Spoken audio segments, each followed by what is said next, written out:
A League Two footballer, this is we're talking about, considering taking legal action against West Midlands Police after he was pulled over by officers and handcuffed while driving his girlfriend to the shops. Ben Richards-Everton, who plays for Bradford City, was stopped by police while driving his new Range Rover through Sutton Coldfield last month. In the footage of the incidents, Richards-Everton girlfriend can be heard asking why he was being handcuffed, as well as why an officer was pointing a taser at him. This is ridiculous. Unless you're recording this.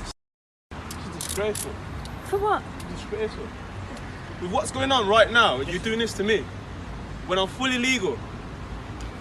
What, because I got a nice car? You're pointing a taser at me. I didn't point it at you. Yes, you did. What are you doing? I didn't point it at you. If you look on that camera, look at that. It wasn't pointed at you. It was out, but it wasn't pointed at you. Be careful what you say. No, I'll do what I want. Say the right thing. I don't care. Say the right thing. No, get I'm not going to put my Don't make things up. Say the right thing. I'll do what I want. That was the end of that, as it turned out.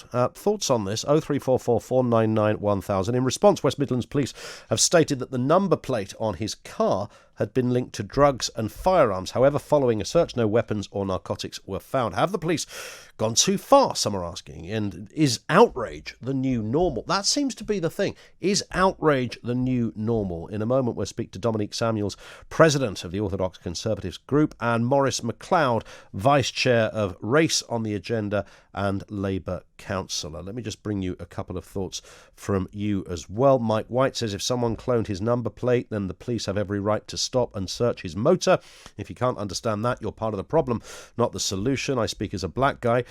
This in from Loz. This is the police playing cowboys again. They can't help themselves. They love it. Do they love it? Let's talk to our two guests on this. Maurice Mcleod, firstly.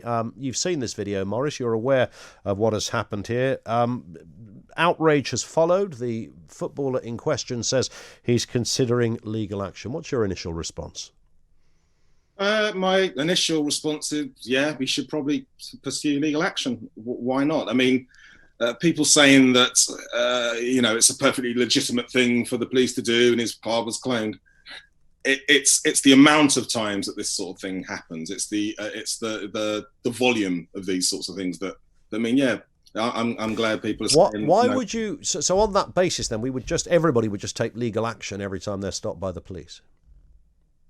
Well, ideally, what would happen is that the police would start using stops intelligently and not as some disproportionate weapon to approach particular communities. That's what's happening at the moment. And right. So you're ascertaining from what you know that the police targeted a black guy deliberately. Oh no. See, that's the difficulty I think that we often get into when you look at individual cases. Now, none of us were there. None of us know the full details of what happened with this footballer. So why are you so quick to assume that legal action is the best course here? Because legal action will decide. Isn't that the point of legal action, to find out? Well, we have a police service, don't we? I mean, the police service work with a certain legal framework around them. By definition, that's what you see in that video is the police doing their job, isn't it?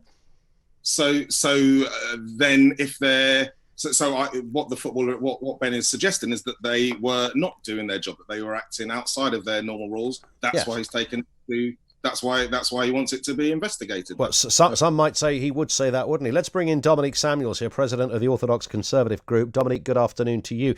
You just heard what Maurice says there. What do you make of that response, firstly? Well, I firstly think it's interesting that he mentioned that there should be more of an intelligence-based approach to stop and search. Well, this is exactly what it was.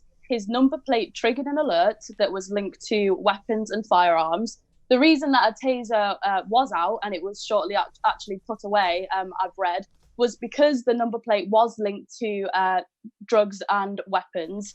And then the police do believe that the number plate was likely to be cloned. This is an example of an intelligence-based approach. Now, is there a conversation that can be had about the conduct of the police within certain communities? Absolutely. But what we're seeing is people jumping the gun and making assumptions about race without actually knowing all of the facts. And from what I've seen of the vehicle, the windows were actually tinted. So how would they know that this footballer was mixed race? And how would they see that, he was half black and then immediately go after him to search his vehicle? I think that line of thinking doesn't really make sense and isn't founded in any kind of factual reality where this case is concerned. Yeah, Maurice, I mean, your response to that, not founded in any kind of reality. As Dominique says, blacked out windows, a number pings up. They don't know who's behind the wheel. Yeah, sure, they don't know who's behind the wheel. When the car stopped and they handcuffed him, they knew, they looked at the person, they thought, oh, yeah, he looks like someone we need to handcuff. That's not... If you spoke earlier about your stop, Ian, if you were pulled over in that car, I bet you wouldn't have ended up in handcuffs. Well, I think I was only saved by a cop shouting out in the background, "It's the wrong car, Gov," and then off they went again. I don't know what might have happened after that. But, of course, this car apparently had that number plate had a marker on it for potential weapons. Now, that would be a reason to put somebody in handcuffs, wouldn't it? That might be a reason to stop, and I guess that's what will come out of the investigation. That might have been a legitimate reason to stop. I still don't know that would be a reason to be handcuffing someone. Surely when they pull him over, they have a conversation, you do a check and you go, oh, okay, sorry, yeah, your car seems to have been cloned. End of story. Why does the young man end up having to be handcuffed, having to be forced detained? That's what's going on. Maurice, there's a sense here as well, though, that we might not have been, I mean, after what happened in America, and, we don't need to keep saying how outrageous that was, and I don't know anybody that doesn't concur with that view, but it appears we've kind of almost designed a new narrative just around general policing based on something that happened in Minneapolis. These things happen every day and have done for years, of course, and we wouldn't have been on here talking about this if this was 12 months ago. Maybe we wouldn't have, and that's part of the problem. I think that there are certain people, myself included, and great organisations like Stopwatch that have been talking about this for ages. This isn't a new conversation. So the fact that people are paying a little bit more attention to it now, possibly because of what's happened in America, great, good. Let's shine a light on some of the issues we have. But Dominique, is your contention that we are shining a light on something we don't need to shine a light on? Well, I think that the issue is that people are jumping the gun and jumping on specific cases that don't actually demonstrate that the police have racially profiled anyone. It was the same with the athlete and her boyfriend who was stopped in her car. It was later found out that, the car was driving on the wrong side of the road and refused to stop for the police for a very long time, which is why the situation escalated.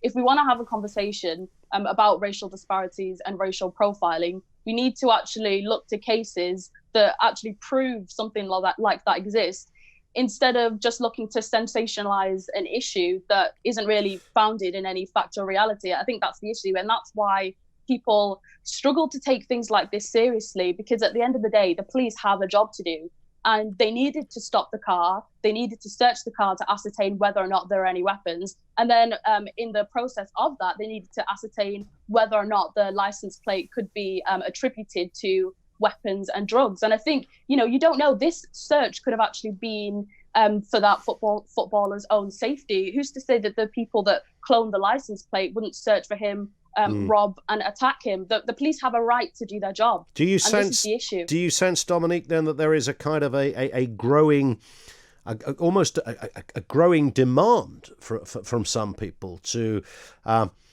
almost stand in the way or to stop the police carrying out their job? I mean, there is that, I'm looking at social media comments here, and I know that that's, often the playground of hyperbole over there on Twitter and the like, but nonetheless, many people are quite upset about this. How dare you pull someone over in their car? Is this, damaging race relations?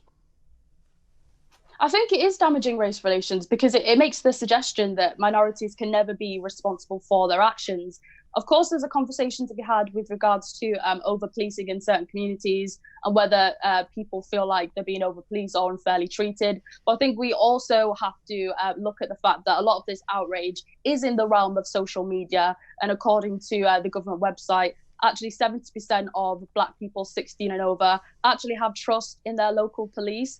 There is an issue with trust and the police in the Black community, of course, but I don't think we can paint these issues as wholly bad or as though the police are deliberately stopping and searching Black people for no reason. All right, Dominique, we will speak again. And Maurice, are you taking race relations backwards with some of your words and encouraging people in cases such as this to take legal action? I think that's a ridiculous thing to say. So suggesting that pointing out disparities and racism is somehow taking racism backwards. No, suggesting that a bloke that is legitimately stopped in his car should take action against the police. That sparks a certain amount of hysteria in some people, doesn't it? That's, you know, some would call that race baiting, Maurice. I wouldn't call it race baiting. I don't suppose you would, no. If someone feels that the police have a case to answer, then he takes the police to court. That's what we're allowed to do. That's nothing wrong with that at all. Okay. Looking at individual cases is the problem, though. Let's look at the disparity. You keep saying let's talk about it. Let's talk about it then.